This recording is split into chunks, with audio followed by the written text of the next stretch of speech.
Imagine holding a handful of sand. The tighter you clutch it, the faster it slips through your fingers. This is the paradox of attachment.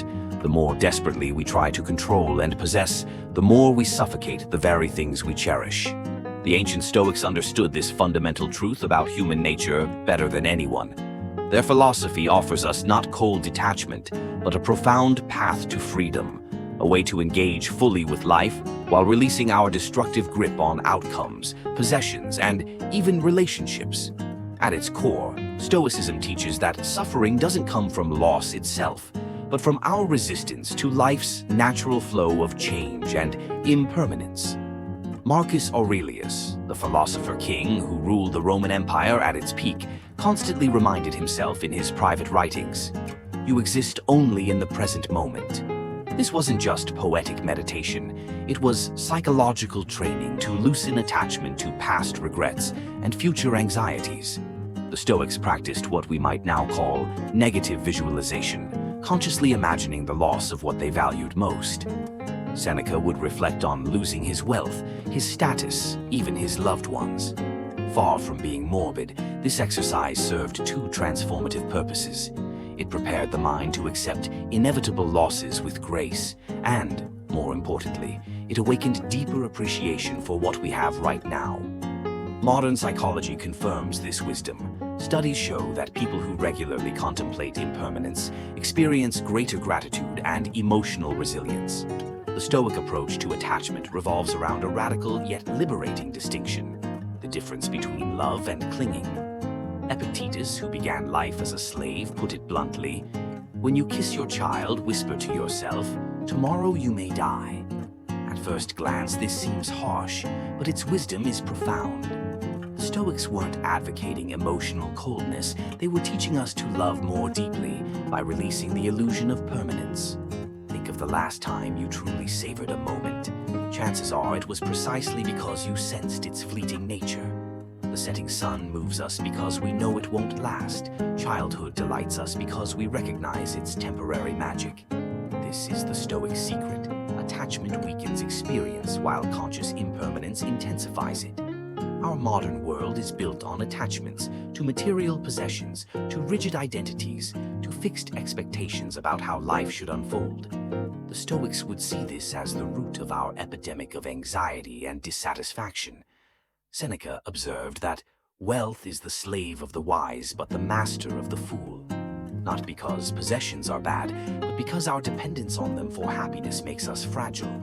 The practice isn't asceticism, but what we might call voluntary non-attachment, the ability to enjoy things fully while recognizing we could lose them tomorrow without losing ourselves.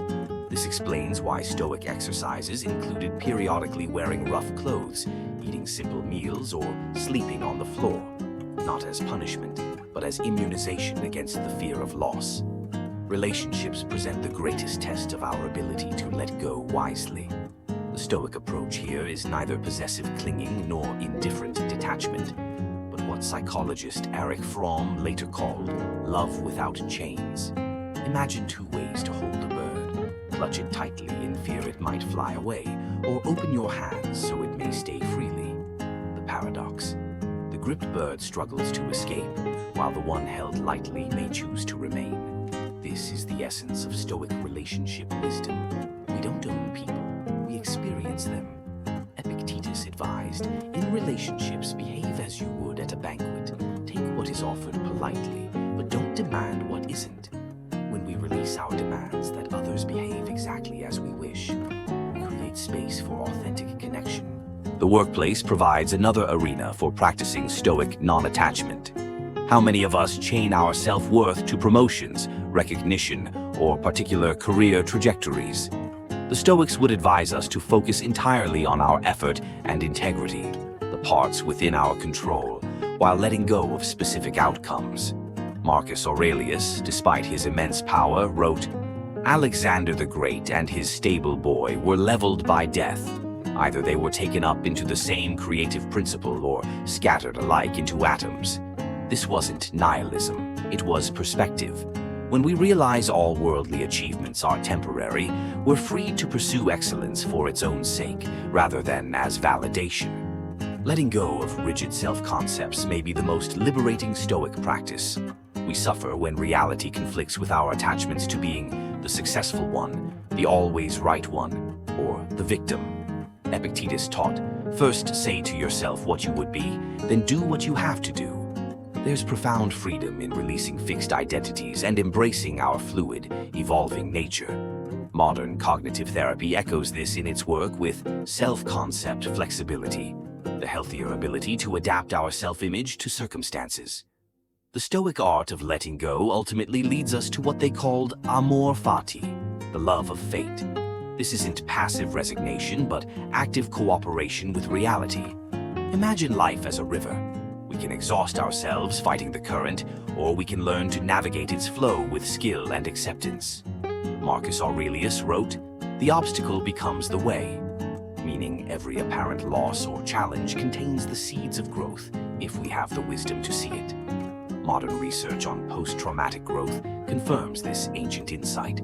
Those who practice acceptance recover from adversity with greater strength.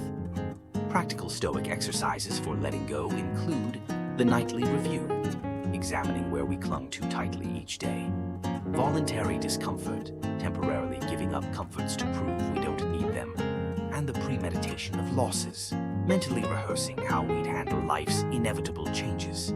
These aren't meant to create indifference, but to cultivate what psychologist Viktor Frankl called the space between stimulus and response, that crucial moment where we choose our relationship to events. The ultimate freedom the Stoics offer is this: we can't control what happens to us, but we can always control what it means to us. A breakup can be devastation or rebirth. A job loss can be failure or redirection. Aging can be decline or deepening. Letting go isn't about having less, it's about being more. As Seneca beautifully expressed, true happiness is to enjoy the present without anxious dependence upon the future. In a world that constantly tells us to grasp for more, the Stoics whisper the counterintuitive truth. We find peace not by gaining, but by releasing, not by demanding life conform to our wishes, but by embracing it as it unfolds. This is the art of letting go, not as loss, but as the highest form of freedom.